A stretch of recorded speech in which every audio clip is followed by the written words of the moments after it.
Hi, everybody. Welcome back to another Second Breakfast podcast. I'm Andy Roth, alongside Phil Duvall. Say hi, Phil. Do you understand, Andy, what happened? Yes, Like, I it, do. I'm So, so I know. So, viewers, tonight is what a the latest. We're doing a brand new The Gauntlet, and it's absolutely fantastic, and you're gonna love it. But what you don't not if know, not if they never see it, not if what they never finish it, not if we don't get through it alive, not if your internet connection. What you don't know, viewers, is we did about 15, 20 minutes of it, and then it died, and then my Skype died, and the recording died as well. And it was, and I'm pretty confident saying this, the single greatest artistic achievement in all of human history, which you will never get to see. And that's, I mean, Phil and I lived it. We lived it. I'm sad. I'm sad for you guys because I'm sad for us because we have to go through levels of the gauntlet I thought we had completed. that's true. That's It's true. like I thought we had. First of all, we're doing another gauntlet, and Gauntlet. right there, in and of itself, I thought we had proved our point with the last one. I thought we had shown the world and God Himself what we were capable of, and it was as if the world and God Himself responded by saying, "I think you can give a little bit more." Well, the deal is, Phil, when Al Gore invented the internet, I remember he that. he did so that no one would ever be able to prove themselves fully ever again. And we would have to keep coming back and doing crap like this over and over again. I say crap. We love it. Phil's putting on whatever the opposite of a brave face is. He loves it. He I loves this love I stuff. love what we do, but I thought we'd proven our point. Apparently not. So No, so our friend, and by our friend I mean some guy I've never met that Andy knows, indeed. Keith has created, has constructed, has construed, has described and delineated a Gauntlet sequel. Gauntlet. And if you have ever heard the tale that a sequel can never be as good as the original, this Gauntlet has set out to prove that untrue. Although Godfather 2 already proved that untrue, but Andy wouldn't know because he's never seen it because he's a sucker. But anyways, this Gauntlet is it's not that it's better than the original Gauntlet, it's that it's different. It's a whole different beast. It is. And but it is its own kind of gauntlet, and it's sort of a gauntlet among gauntlets. I It's want to a stop saying word because it's starting to not mean anything. it's a gauntlet though. I mean, it really is. Do And you remember the game Gauntlet from Nintendo? And totally, you you could could play with play it. four different characters. Yes, And I was bad with all of them. I do. I do. I don't remember you being bad with all of them because I'm pretty sure we never played it together. But yes, I totally remember that. I like that you're only pretty sure. Yeah. So Oh, so before we get started with the gauntlet, a couple things. One, happy Hobbit Day, everybody. I know oh this is my Thursday, gosh. but I know it's Thursday, but you're seeing it at midnight. I mean, No, this whole day. I mean, we're filming this on Wednesday. Tomorrow, tonight I'll go to sleep. But as far as you people know, as you're watching, before I fall asleep again, I will have seen The Hobbit, the first Hobbit. Now this is an issue because for me, I was glad, I was so excited when they decided to make The Hobbit, and I was like, how are they going to cram that all into one movie? And then they're like, oh, we're not. We're going to make it two movies. And now all of a sudden, it's three movies. oh, they just And they released a. kind of decided it's that. gonna be seven Sorry, movies. It's gonna be seven movies, and the last movie is gonna be split into two, so it's gonna be eight. are they going to make it by? Is George Lucas going to be writing any of them? Because that's I'm really nervous for Peter Jackson right now. Because as much as the Lord of the Rings are like my favorite movies, like Yep. ever, Yep. I his track record other than that is spotty. Agreed. I I agree. mean, he's done amazing things. I loved King Kong. I don't care what anybody says. Me This too. was fantastic. Me too. But But you know and I what? love Dead Alive. You know what? Come on, I believe in you, Peter Jackson. I believe in you, Peter Jackson. Dead Alive. Are you Bad. seeing it the high? You're seeing it the high frame rate. Yes, I am. I As am am. I. As am I. Yes. Very We'll see excited. how that goes. I hope I Very don't excited. puke. Here's how excited I am. By the time I get in line tomorrow, I will have finished a brief that I'm writing for my job as a lawyer, and I'm writing the brief in Elvish. I just am. I'm just gonna do that. I don't know if I don't know what font the Fourth Circuit wants Elvish to be in. I'm guessing Helvetica. But yeah. So that's how excited. That's how excited I am. Do lawyers use Helvetica? That's exactly why I'm not a lawyer. Uh, honestly don't know. I don't believe so. Off the top of my head, I forget what the font is, but it is laid out what you need to submit in. I Um, am I am so excited for The Hobbit. This is how excited I am. Tell I'm me. gonna stay up till 4 in the morning to see The Hobbit. That's how excited I actually am. Right, right. Because I'm gonna Viewers, be crushed. I'm we're gonna be old. crushed. We're old. Staying up until And I have 4 a a.m. child, and Oh, I gave up caffeine 2 weeks ago. I haven't had caffeine in 2 weeks. wow. Phil, you're a mess. You're a mess. You're doing it all wrong, and that's why I love you. Well, Um, the good news is it means I won't have to get up and go pee 4 times during the movie. I didn't go to the bathroom the first time we saw Lord of the Rings together the first time I remember. because I was like, I can't go to the bathroom because I can't have anything to drink because then I'll go to the bathroom, and I didn't go to the And bathroom. I'll miss the amazing. Right. Miss any of Um, it. so a note about the Gauntlet that Keith has written, and he really has outdone himself. But if you are thinking of producing your own The Gauntlet for us to read, he has included, and I'm not kidding, a narrative, Yes. a short story. It's lovely. It's hilarious.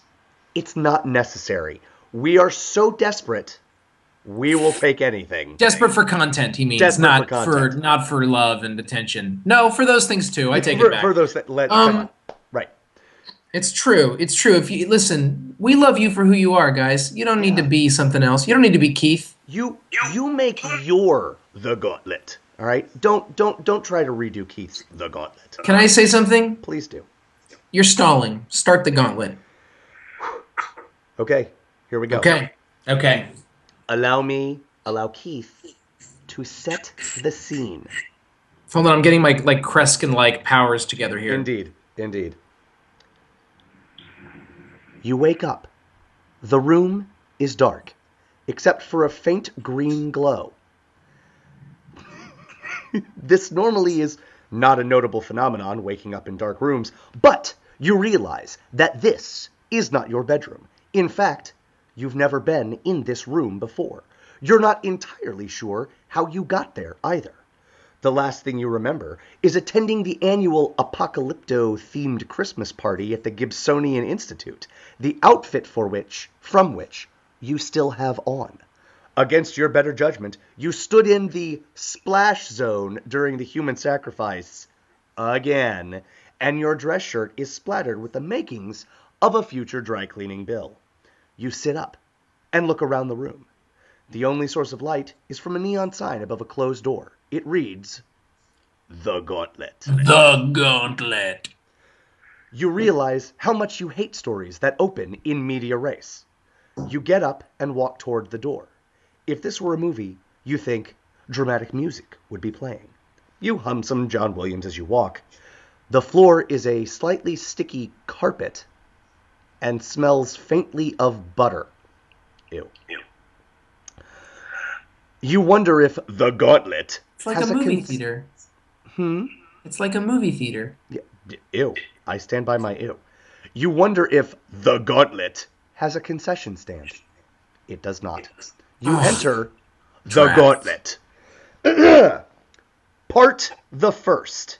The glass hallway of recent emotions. Oof.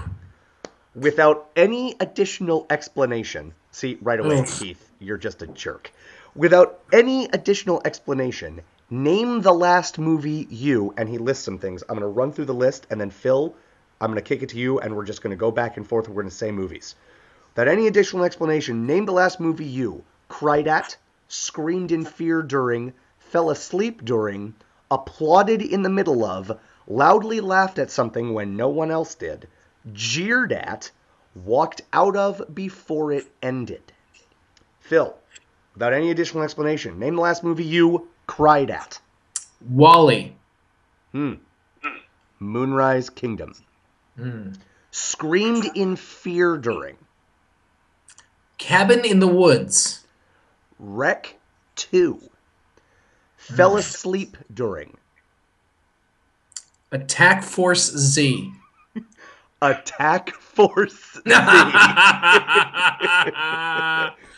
Applauded in the middle of. Say it again.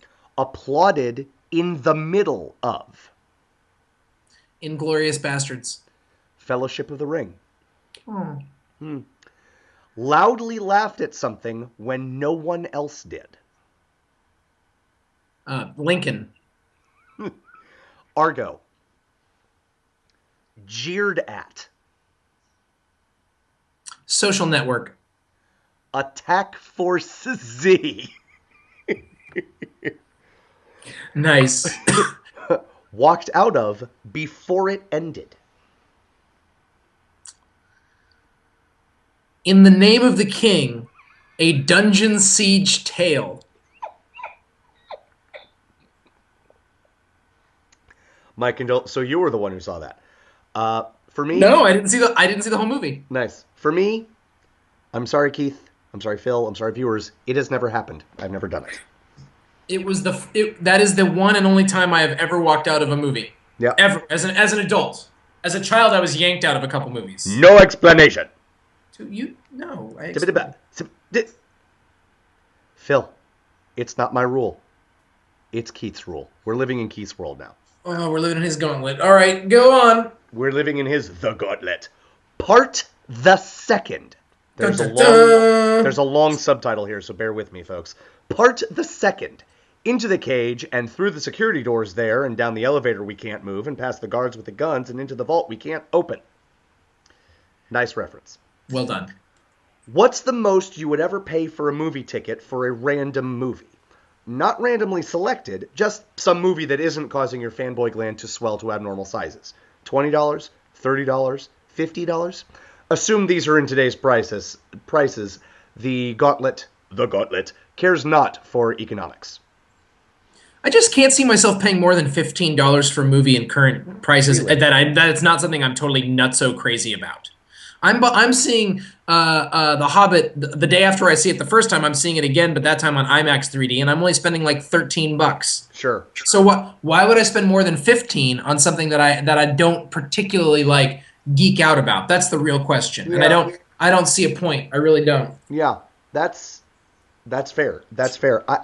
I'm gonna have a different answer than you. I'm gonna go higher than you, and the reason my justification for it is That you're difficult. yes, because Okay. I hate you. See what you've done to us, Keith. I think there are peripheral considerations that I would really enjoy. The Alamo Drafthouse is actually a theater chain I've never been to, but I hear wonderful things about it. Mm-hmm. They at night it's 18 plus. Even when you're watching a PG movie, it's 18 plus. So you're never going to have babies at a midnight movie, for example.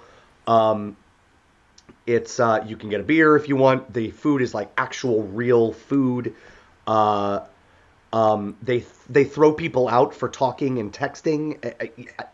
The seats are comfortable. I just hear great things about it, and I think for that, just for a random movie, I wouldn't go every day, and I wouldn't even go every week, and I would go because they're actually, I don't know how they do this. Please never change. They're not necessarily more expensive than other theaters, but on a monthly basis, I might go once to a theater like that also charged, say, $20. Yeah. So you're paying access. So okay. So if I could, because the thing is, they already charge the normal amount, and then they make their money in the other ways. Right. So you're paying for that other stuff. But I see what you mean. For the privilege of being able to go to that kind of place and be around the kind of people you want to be around. If I could smoke cigars at a movie theater, I would pay $20 to go to that movie theater.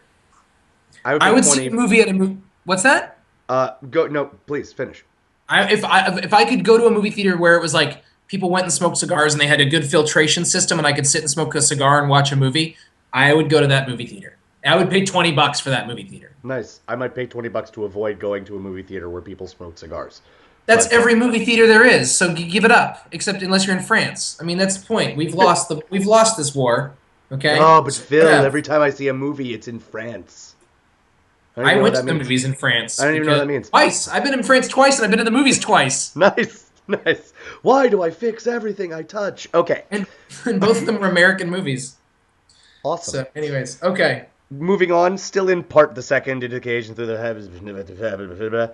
Which book, play, or story would you like to see lavished with way more production budget money than it could ever reasonably be expected to earn back? So, a 5-hour, $300 million movie is not out of the question. He gives us three choices. No, he doesn't. And then an other. So we can't do anything, but he gives us three suggestions. Okay. Cat's Cradle by Kurt Vonnegut. Okay. 100 Years of Solitude by Gabriel Garcia Marquez. Sandman by Neil Gaiman, or other. You go first. I'm gonna go. You know what? I'm gonna go with. I'm gonna go with a Neil Gaiman story, but I'm actually gonna go with American Gods, which is another novel of his. Have you read it? No. I could not recommend it more highly. The storyline is basically this: gods that are not, for example, gods or things that are worshipped, that are or beings that are worshipped that are not Jesus and Buddha, and let's say the people that play the big room. So you're dealing with like Anansi and other Native American gods. You're dealing with Odin and gods like that.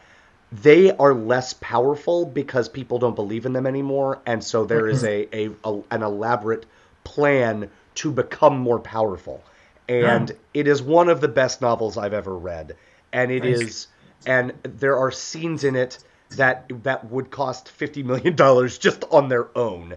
Sure. But it is actually, there is actual emotional depth to the characters. It would be a true, in every sense of the word, a spectacle. It would never make its money back. But it would be, and because budget is no option, I would bring David Lean back from the dead and it would go alongside Dr. Zhivago and Lawrence of Arabia in terms of scope. It is just, yeah. So that's my answer there. Okay. If I had to choose from those three, I would choose Cat's Cradle, even though I've never read it, just because everything I've ever read of Kurt Vonnegut, I've been like, okay, yes, do that. Yes. So that would be my answer. I have like 7 answers for this. So do you want me to just give you one? Go nuts. Yeah. I would say that they already did this with Lord of the Rings. This was the whole point of Lord of the Rings. It was like they were like, wait, you're literally doing the thing that could not be done? Right. And ever since then, anything could be done. Okay. I have several answers. I have an antagonistic answer. Okay. World War Z. I'm so glad you said that. I was totally going to say that as like a secondary answer. Brad Pitt has adapted the book, and when I use the word adapted, I mean not adapted in any way, shape, or form. Stolen the title and made a different movie entirely. And the book is just, I would love to see it made as a movie, and it would be very expensive and very disjointed and weird. I would be okay, here's my super controversial answer. Guys, please stick with me here for a second and don't make accusations or guesses about what my politics or my thought process is based on what I'm about to say. Please. Okay? Don't get mad. You're already mad. I can tell. I can see some people are already angry. I read Atlas Shrugged in college. Chill out. Okay? Just relax. Ayn Rand is not the devil. She's just a human being that you probably disagree with a lot. I disagree with Miss Rand quite a lot as well. Hear me out. When I read the book and was quite taken by many facets of it, even while being annoyed by other facets of it and frustrated by much of it, I thought to myself, this could never be a movie. But it was right after The Sopranos had come out, and I thought to myself, instead of a movie, and my buddy Kate, who is your buddy as well. Yes. When she and I had this idea, I think like I really fleshed it out later, like how would we make this into a movie? And the real answer is you would want it to be, I think it would be a 3-season television show on HBO because it's a 3-part book. Now I haven't read it since in 12 years, but it was a 3-part book, and turning it into 3 seasons of a television show that had basically 10 or 12 episodes each. This book would not make a good movie. They're showing that they've already tried to make movies out of it. And apparently it's just a disaster on many levels. Part 2 is coming out at some point in the next year. Aside from the fact that people are just going to hate it because of the fervor of who made it. But you know what? Yes. Put that aside for a second. if you could treat this thing as it's more episodic than cinematic, and if they could make a 30 episode television show out of it, one, it would give the angry people more to hate, and those type of people are always looking for more to hate. But two, I think it would. I think this is legitimate. I think this is legitimate. I think that we do this thing where we go, oh, you just shouldn't read Ayn Rand. Well, no, I mean, I think that she's someone that legitimately, I think her opinions and her ideas don't need to be addressed, but are worth addressing and are worth exploring, so that you can reject many of them, accept some of them, hate it outright or love it outright, wherever you are. Yeah. And I think she does, regardless of what other people think, I think her work does merit that. I think it merits thinking about it seriously. And I think that would create an avenue for you to actually think about her work, her masterwork, seriously. And I think that would be really interesting. Here's my two other choices. The Stand, which I have never read as a book. Okay. But I know you love Stephen King. Yes. And I saw the miniseries when I was a kid. And I remember thinking, this started out awesome and then just fell apart. Totally went off the rails. And I would love to see that thing not go off the rails. I'd love to see a movie. I almost said antagonistically, my choice would be the Dark Tower series, not because I've read that either, but just so that all the Stephen King fans would finally just shut up. But I think the Stand would be fascinatingly amazing from what I remember of it. Even knowing that it was going off the rails as a child, I remember the idea of it being so terrifyingly fantastic. Yeah. Yeah. Well, I have to be honest. I stopped listening after you said Ayn Rand. I don't know anything that you. White hatred. No. You and so many other people. My response to The Stand. You know that they are actually making a movie of it. They're. Oh. Yes. I'm. The last I heard, they were asking Ben Affleck to direct, which would be wonderful. But I think I may have read that he turned it down. He either turned it. It came up again on the movie websites that I go to, and I can't remember if he accepted it or turned it down or what. So yay, we might be getting a couple of movies that are The Stand. I thought about The Dark Tower. I did. I thought about it. Sure. And the difference between that and American Gods, for me, the reason I'm sticking with American Gods is there are things that I don't want to see on screen. There are just things I don't want to see on screen, and The Dark Tower is one of them. Even as well as Peter Jackson adapted Lord of the Rings, even if someone could do that with The Dark Tower, there are things, there are concepts, there are occasions, occurrences, and concepts in the 7 books that I want them to stay up here. Fair enough. Yeah. So there you go. Last part, Keith. Last part of part the second into the cage into the house. Can I say one other thing? Yes, you can. I'm just going to say some words here. Isis and Lily, Rosemary, and the Jack of Hearts. 2 really long Bob Dylan songs that are ridiculous, and I would love to see both of them made into a movie.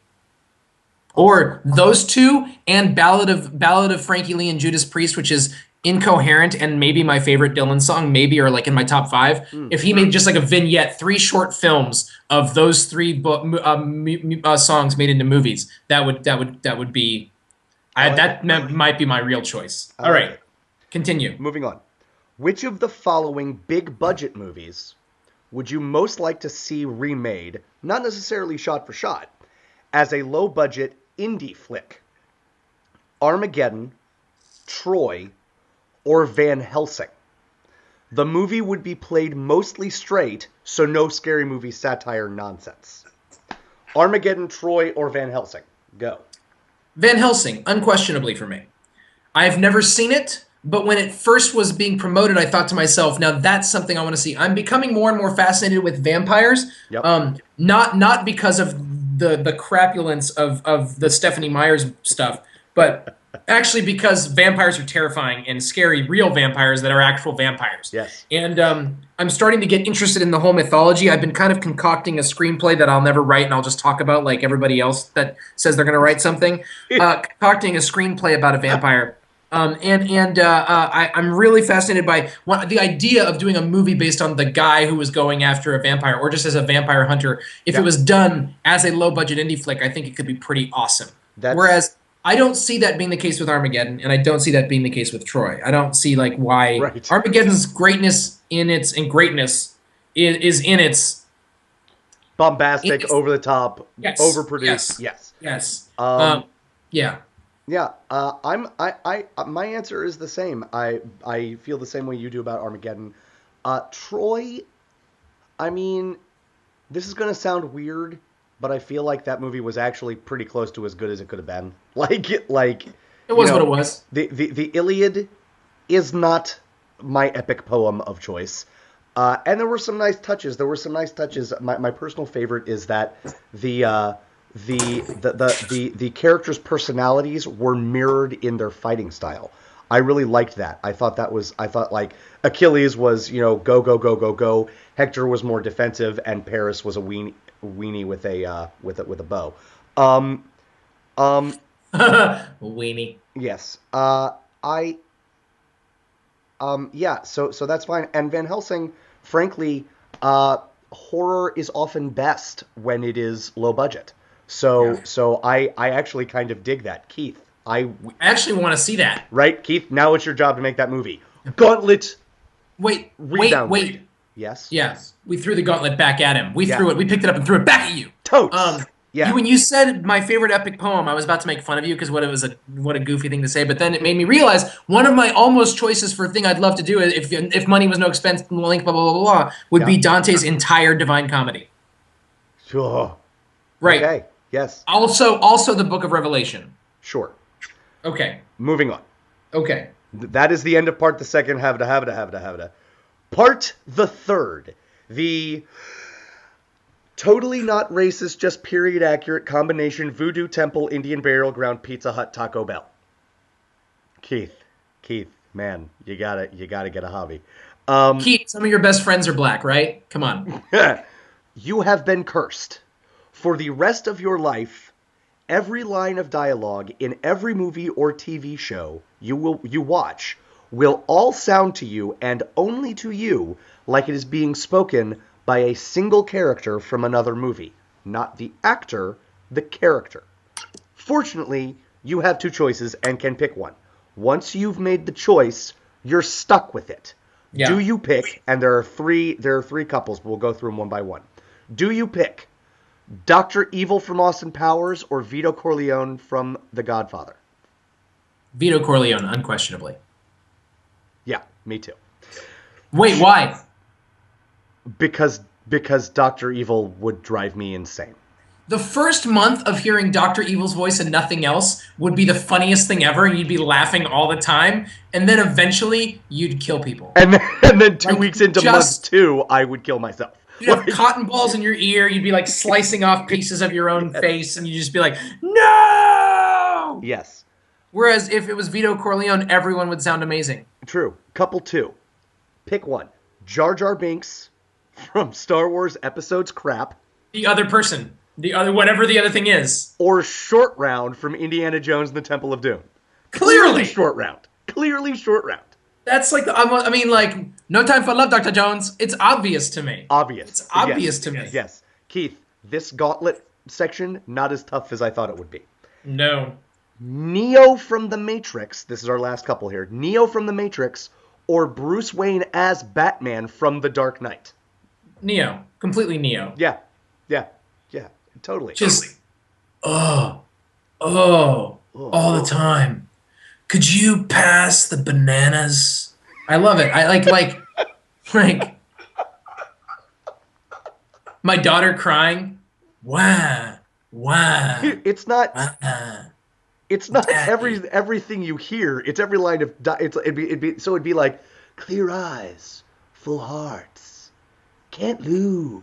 Well, I thought it was every person you talked to. No, it's just every line of dialogue in every movie or TV show. I would never go to another movie again. I thought it was like people I'd be dealing with. No, it's got to be. Well, in that case, yeah, still Neo. Still Neo. That's it. Part the third. The totally not racist, just period accurate combination Voodoo Temple, Indian Burial Ground, Pizza Hut, Taco Bell. A short part. Part the fourth. Last Rat Standing. Nicely done. Bond. Yay. Last Rat Standing. Scarier movie, The Shining or The Exorcist? You go first. The Exorcist. There is they are both terrifying, but The Shining, I've seen other movies where a dad is a little nuts and beats on his family, right? I mean, the stuff that little girl does to herself and to her mother and to the priest and I'm going with The Exorcist. When was the last time you saw it? It's been a while. You know when it was? It's been a while, but it was when it was re-released in theaters. So the memory I have of it, while I have seen it more times than this, they were all before this. My memory of it is on the big screen, and it is. When was that? Around the end of high school or college for us. I've only seen Exorcist once, and I was 14. Oh my god! And I had the lights on, and I wasn't as scared as I could have been. I think, and partially my gut reaction just from memory would be The Shining, just because The Shining is just utterly otherworldly, and it is a movie that is demonic without ever actually being about like actual demons or the occult. Yep. It reaches that level of fear and terror. Now, that being said, I have not seen The Exorcist since I, A, became a priest, or 2, had a daughter. And I have a feeling, I had a friend actually recently, my buddy Quentin, who I've talked about before on this, who's a screenwriter and a genius. He texted me after we talked about scariest movie ever or whatever, and I said The Shining and something, and he just texted me and was just like, no, you're an idiot. It's The Exorcist. I was like, I mean, I saw The Exorcist when I was a kid. He goes, have you seen it since you had a daughter? And I was like, nope. And he's like, it's the scariest movie. Nice. And he has a daughter. He has a daughter in high school, so he knows. And I think I will defer. My gut reaction, because I have a better memory of The Shining, would be The Shining. But I am guessing that the answer probably would be The Exorcist if I saw them both right now. Okay. And I will see The Exorcist sometime in the next year. That's my promise to you. Excellent. To me? To Keith? To the world. To the world. Nice. Next, Last Rat Standing. More thrilling movie. Die Hard or The Road Warrior? It's still Die Hard. Greatest action movie of the 80s, Die Hard. Unquestionably. I'm going to go with The Road Warrior. It's a stupid choice. Here's why I'm going to disagree with you. I'm taking the word thrilling very seriously, and there is something about thrilling that is not the same as exciting to me. Unquestionably, Die Hard, I would go further, Phil. I think Die Hard is the greatest action movie ever made. I could watch it on an endless loop. And that's not actually true. While I love action movies, that's not actually true for most action movies. Most get boring. But although there is unquestionably less action in the Road Warrior, while it is, frankly, unquestionably a less well-made movie, I love the world that it is set in so much that it is truly thrilling to me. It is one of those movies, along with things like Lawrence of Arabia, along with things like Das Boot, like The Princess Bride, that I think of when I think of thrilling movies. Yep. You're wrong. It's Die Hard. But continue. You're a jerk. I'm just kidding. I know. I'm kidding. It's Die Hard for me. It is... him jumping out the window with the hose or off the side of the roof with the hose attached to him, or like everything. He shoves that thing out the window, the corpse out the window on the car, and the gun taped to the back. It just yes. Okay. Yes. I guess my point is because the peaks are so high in Die Hard, that somehow is actually working against it in my mind when I talk about thrilling, because there is not one moment in The Road Warrior that is as exciting as any of those moments you just listed, but the whole thing is in some way arch for me. I can't describe it well. I just know that Sure. I'm not Also, wrong you watched for Road me. Warrior like last week, so Yeah, but I you're watched. still high. That's true, but I mean, Die Hard. I watched less than 4 months ago. It's there. Okay. Next, last rat standing. Funnier movie, Fargo or Oh Brother, Where Art Thou? Oh, brother, where art thou? Yeah, Say more. Fargo, because a brother where art thou is just a comedy straight through, and I have gone. Fargo makes me laugh and laugh inappropriately and do all sorts of things, but Fargo has a depth to it and a sadness to it that is so sad, and a Yeah. coldness to it that's so cold, Yes. that is all calculated and so perfectly done that makes, I would say, Fargo's a better movie. But Oh Brother Where Art Thou is now to the point for me where every line is a laugh line. Yep. And Yep. and that's the thing. And Fargo is not meant to be. Fargo is a perfect film, but A Brother Where Art Thou achieves a different kind of perfection, and it's just every single moment is funny. Every single moment is funny, and it's meant to be. So I I'm just gonna move on because that's perfectly said, and I completely agree with you. I mean, boom. yeah, that's it. More romantic movie, Okay. Before Sunrise or Before Sunset? Oh, I Right. have no idea. I have no idea. Seriously? I saw Before Sunrise when it first came out in videotape. On Nice, videotape. nice. Let's go to the I was videotape. 15 or so. It came out on video. I watched it. I was like, okay. Okay. I've never seen Before Sunset. I have no opinion. All right. Well, so Before Sunset, I'm sure you know this. Before Sunrise, Before Sunset follow the same couple. It's Before Sunrise. They meet. They meet and they spend all night together, just kind of walking around Paris talking, and then they leave. But they promise to meet in like 6 months or something, or a year or whatever. And then Before Sunset picks up several years later, and they never met at that meeting that they had planned, and you find out why, and it goes on, and both are just extremely romantic, and I am very excited that Julie Delpy and Ethan Hawke, the two stars, and Richard Linklater, the director, they are making a third movie. Yeah, I I heard about that. Yeah, Before, I think it's called Before Eclipse.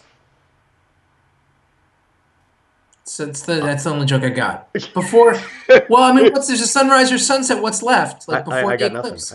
I got nothing. It's like Before the lunch? Romero zombie movies: Night of the Living Dead, Dawn of the Dead, Day of the Dead, Listen, Twilight of the Dead. sorry, my joke. Listen, they can't all be gold. All right, I try and I No, try to please you people. here's the deal. Here's the deal. The reason I didn't laugh was because I thought you might be right. So Oh, that's so funny. it's actually a little too close to I'll take that as a the truth. compliment. There you go. My humor just hits too close to home. My answer to this is Before Sunrise, and the reason I'm going with the first movie is this: um, there is while the second movie is perfectly romantic, there is an element of regret just because of the path in it, however many years it has been since they saw each other, that they didn't meet up, and there is that regret. And in terms of romance, Mm, nah. In terms of movie romance, thank you. yes. In terms of movie romance, uh, the best part is when everything's in front of you, Yeah, and that is what Before Sunrise exhibits. Every line is like, oh man, they could take that exchange they just had and build a life on it, and it's right, just right. like every conversation. A life filled with broken dreams and disappointment, but nonetheless a life. Wow. And they say romance is dead. So that's my answer. Phil has no opinion. And that is part the fourth last rat standing. Part the final. Oh my gosh, we've made it. Oh, this is so far and away the worst part, Phil. Is Part it? the final. A cold, dark mountain, forever alone. I I may not don't be able like to the carry sound this of for this, you. Andy. Phil, I may not be able to carry this for you, but I can carry you. Okay. Um, you must pick one movie or series, if it in each set of three, to be unmade. It will be as if this movie and all of its cultural impact had never existed. Oh, I do not like the way this is going. You cannot fill the resulting holes in actors' directors' careers with other movies. First triple.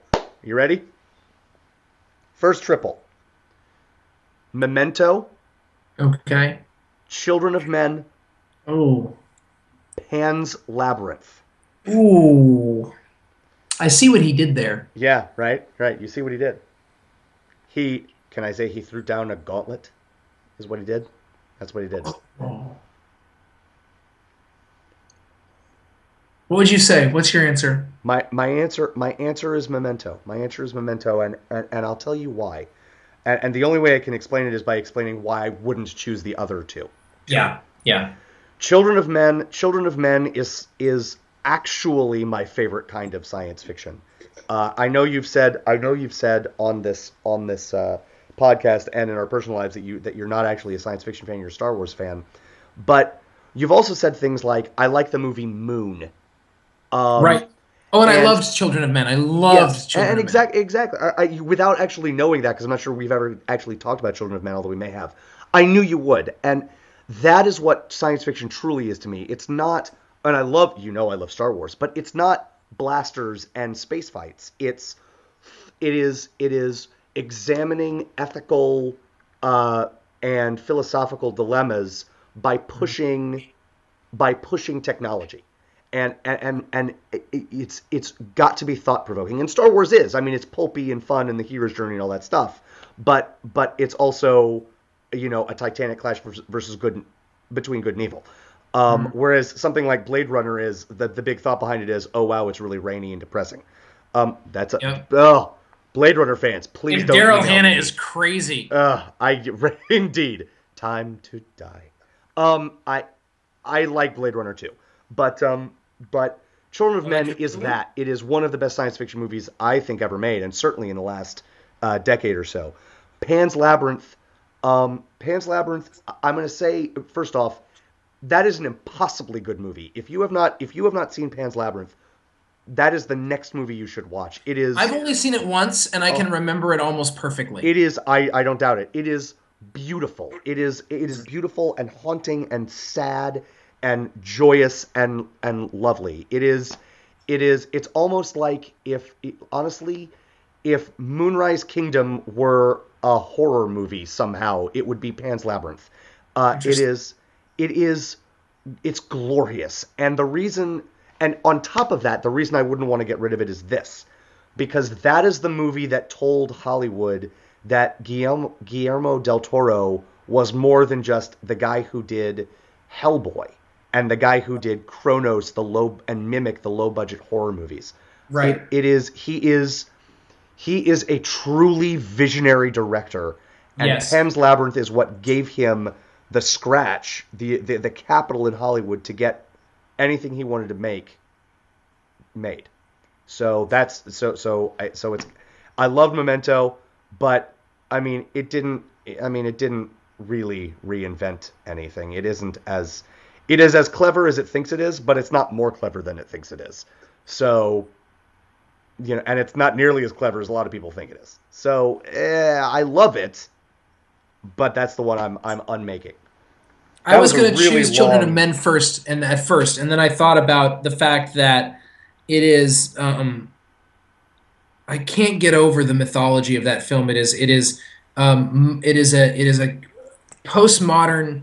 It is postmodern messianic mythology. It is the incarnation of Jesus Christ retold, recast in a totally different and totally new light, in a very strange and violent and scary way, yes. Which is probably the way it ought to be, in the sense of when you think of how shocking, as we come upon Christmas, the story of the birth of Jesus is so domesticated, but the idea of the person who comes to save the world, or the newest hope of the world, being born to an unwed mother who is impossibly poor, who's betrothed to some older carpenter, which means his job is not that great, and they give birth to the child around animals in a stable, which is basically a rock cave in the side of the hill because there's no place else to do it, and they're oppressed by their government, and there's no reason for any of that to make sense, and like it's so dark and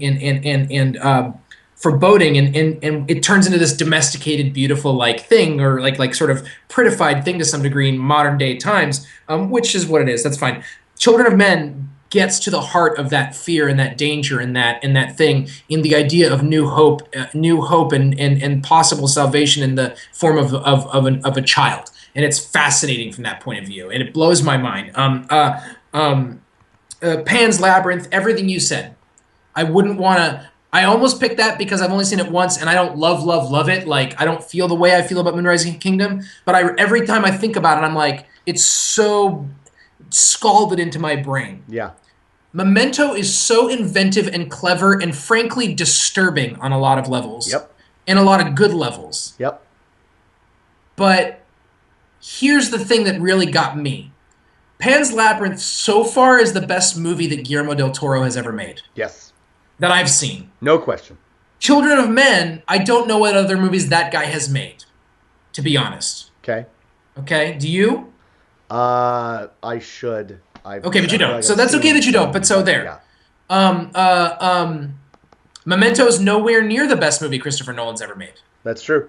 So we lose Memento, and we still have everything else Christopher Nolan has done.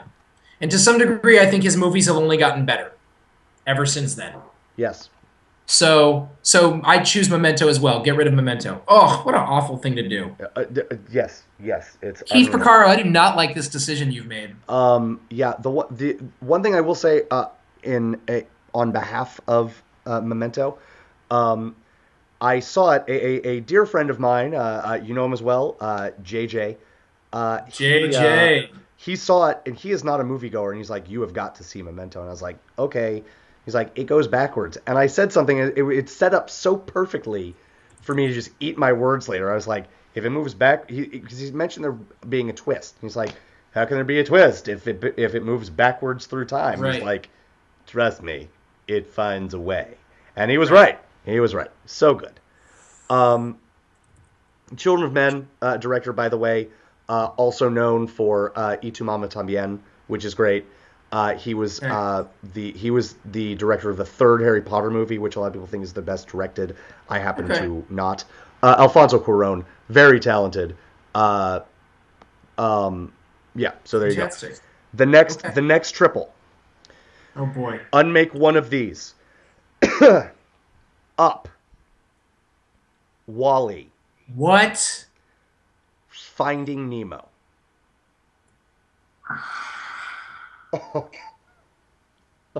I hate your face, Keith. I hate your stupid face. You got to go first. You got to give me some time on this one. I can't. I have to go with Up. Okay. I mean, look, those are three brilliant movies. Really, truly. Yeah. I think Finding Nemo and WALL-E are perfect. I think Up is not, but it is amazing. Yeah. Amazing. And the way Up ends is one of my favorite endings of any movie ever. But WALL-E has become my favorite Pixar movie, I think. Okay. And Finding Nemo, okay, I am a sucker for father-son stories. Yeah. And it's got Albert Brooks. And visually, second to, or if it's second to anything, it would only be second to WALL-E. Visually, Finding Nemo is still maybe the greatest achievement. No, it's glorious. It's glorious. Just watched it the other day because it was on, and I was like home from work and I was tired, and it was on, like it was on some channel, and I turned it on, and I was like, oh, watch this for a couple minutes. Watch the whole thing. Up has moments that are. I mean, Up is great from beginning to end. There's nothing negative I want to say about Up. Yeah. But I see it more as a collection of moments that are really fantastic. Okay. Fantastic, mind you. Yeah. Oh, what a Oh terrible thing. God, I hate you, Keith. Phil. Oh, thank you for taking that first. Keith, you're the worst. You're just the worst. Uh, okay. First off, it's not going to be Wall-E. I'm not unmaking Wall-E. That is probably my favorite Pixar movie, which puts it probably in my top 15 movies of all time. Yep. I just Yep. it's not.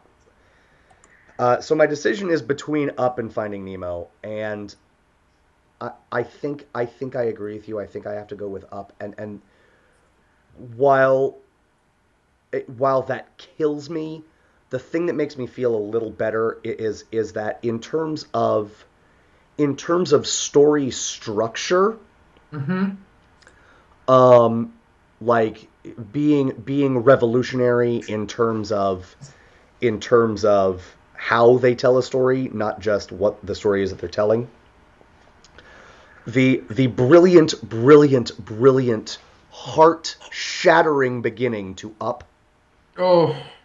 while it is amazing, and while it is not the same thing, it is a story told mostly silently. Mm-hmm. And that is also taken care of by Wall-E. Mm. So if I were to unmake a movie's cultural impact, at least we've got the Wall-E backup. Uh, although although I although Up had me crying earlier. It certainly. Oh, I mean, clearly I'm you mean in sobbing the like first 5 seconds? yeah, right. Yes. So there's that. So I guess we're both in agreement on Up. Oh. Final triple of part the final. This Phil, is the last thing. this is the after this we're done and we can go It home. can't be worse. It can't be worse than that. It is absolutely worse than that. It's no It, question worse it than can't be that. worse than that. I promise you it's worse. You ready? You're not ready. No. Unmake one of these series. The Godfather trilogy. Well, no. Lord of the Rings trilogy. Oh God. Star Wars episodes 4 through 6.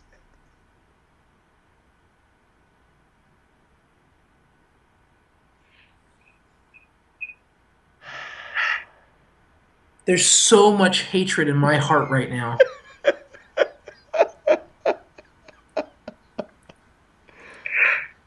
You know, I never really felt like I could identify with Sophie and Sophie's Choice before. Say, I boss my children. Oh. Oh. I don't even. No, I mean no.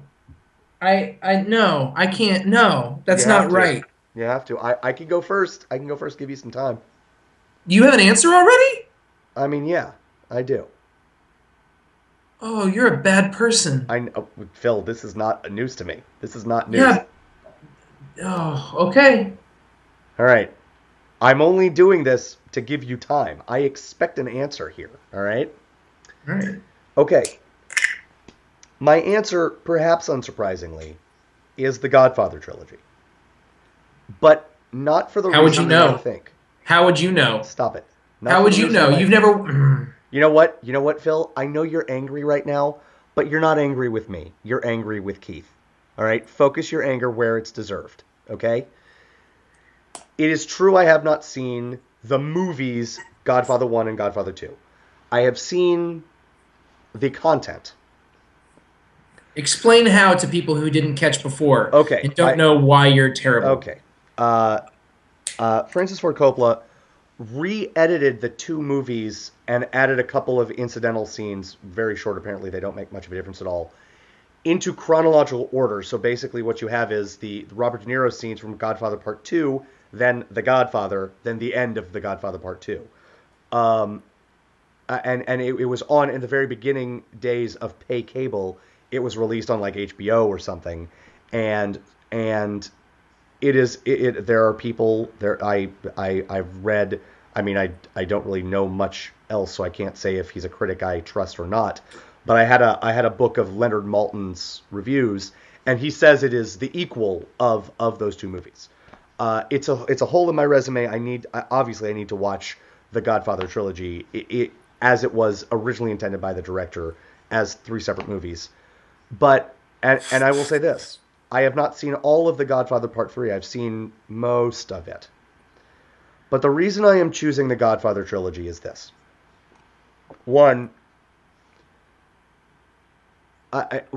basically because the Godfather Part 3 is universally acknowledged as something that is lesser than and kind of unnecessary. And and the only analogous complaints in the Lord of the Rings trilogy is, oh man, Return of the King goes on too long. Like it ends like 12 times, which is a stupid complaint.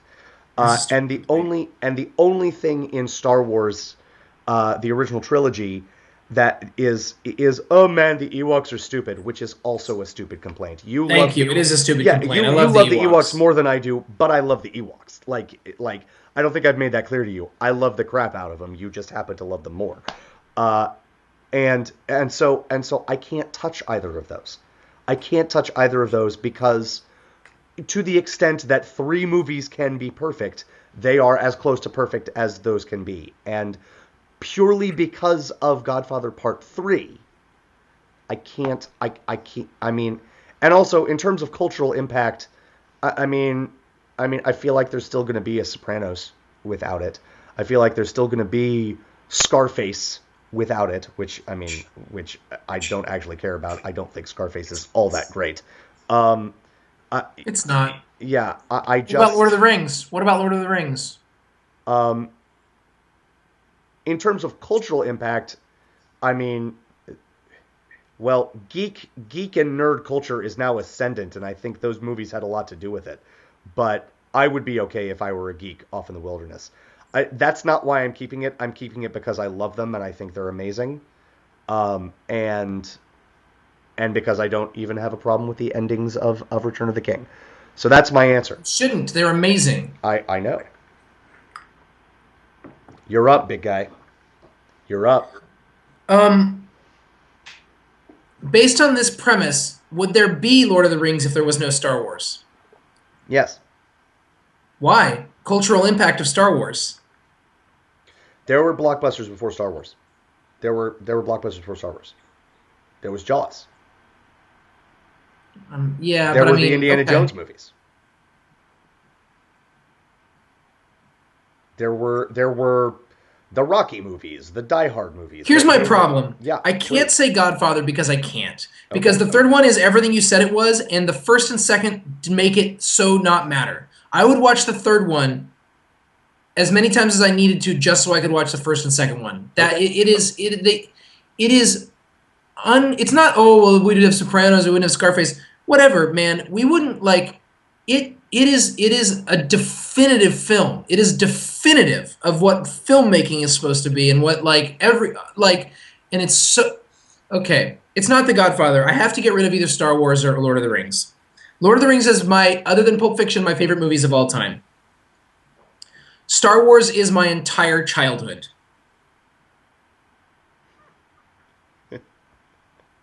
Can I offer something and it, I have and I know what I want to do, but go ahead. well, in terms of resulting holes in actors and directors' careers with other movies, the Godfather trilogy does the least damage to their careers because everybody in all of those movies had amazing other I movies. don't care about that. I don't care about that. I don't care Okay. about that.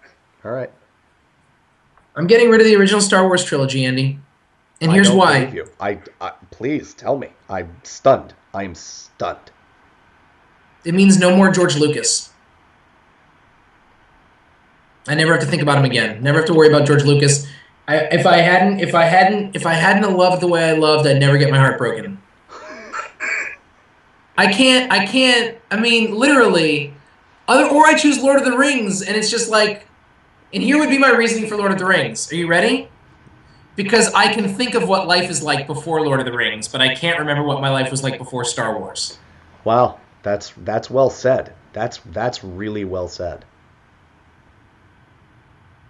Wow.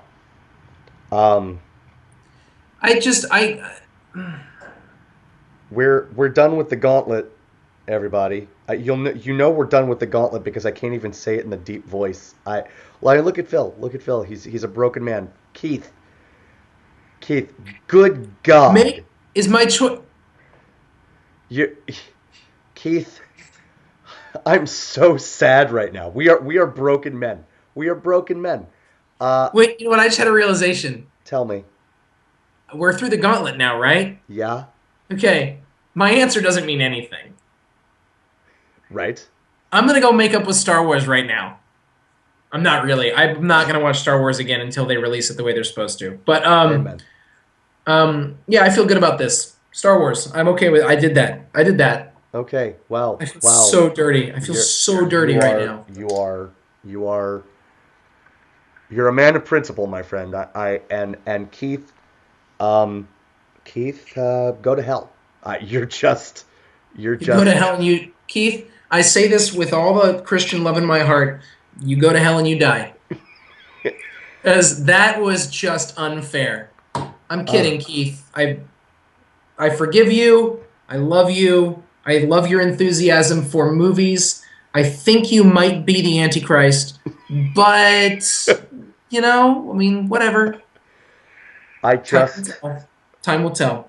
I feel like I'm not even excited for The Hobbit right now because I'm Because of just what so I uttered the word Star Wars. no because I'm just so drained. I will be by Thursday at midnight, but Yeah, I'm I gonna go take a just 24-hour nap and then I'll be ready to go. right, guys. Uh, if you want to see us do this again, come up with your own gauntlet, because clearly we are suckers and we will do it. This man, I'm just totally I'm spent. This has Do been do do do do do do. I'm just sad. I'm like Snoopy when he saw the No Dogs Allowed sign. totally.